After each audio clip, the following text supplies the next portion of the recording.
ఒక మంచి కథను తమ్ముడు మహేంద్ర నాకు స్టోరీ వివరించడం జరిగింది. సినిమా చాలా అద్భుతంగా వస్తుంది.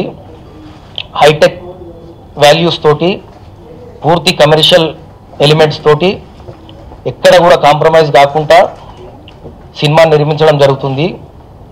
ఇది రొటీన్ చిత్రాలకు భిన్నంగా ఒక వెరైటీ కాన్సెప్ట్ తోటి, కొత్త కథాంశంతో ముందుకొస్తున్న సినిమా ఇది. ప్రేక్షకులను 100% రంజింపజేస్తుందని నేను నమ్ముతున్నాను.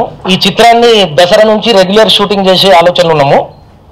ఒక వారం రోజులు అటు ఇటు కావచ్చు, కానీ సినిమాను అక్టోబర్ ఎండింగ్లో స్టార్ట్ చేయడం జరుగుతుంది. మార్చిలో సమ్మర్ వెకేషన్స్కు ప్రజలకి అందుబాటులో వస్తుందని నేను ఆశిస్తున్నాను. అంతా తమ్ముడు దర్శకుని మీద డిపెండ్ అయి ఉంది. తమ్ముడు బీటెక్ విద్యావేత్త, టెక్నికల్ వాల్యూస్ తెలిసిన వ్యక్తి, చాలా ఓపిక ఉన్న మనిషి. ఖచ్చితంగా సినిమాను 100% సక్సెస్ చేస్తాడని ఆశిస్తూ నేను తమ్ముడిని దీవిస్తున్నాను. ఇంతకుముందు 999 రూపాయలు మాత్రమే చిత్రానికి దర్శకత్వం వహించాను.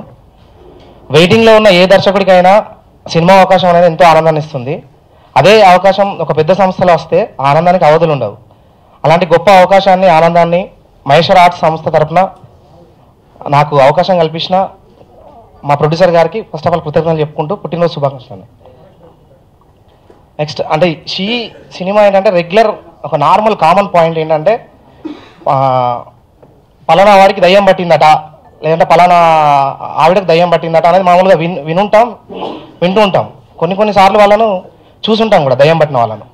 సో అలాంటి స్టేటస్నే మా సినిమాలో హీరో నాకు దయ్యం పట్టాలి అని తను అనుకుంటాడు, కోరుకుంటాడు.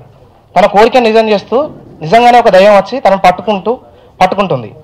ఆ తర్వాత ఎలాంటి సన్నివేశాలు జరుగుతాయనే దాని ప్రకారం ఆసక్తికర అంశాలతో ఈ చిత్రం తెరకెక్కిస్తున్నాము.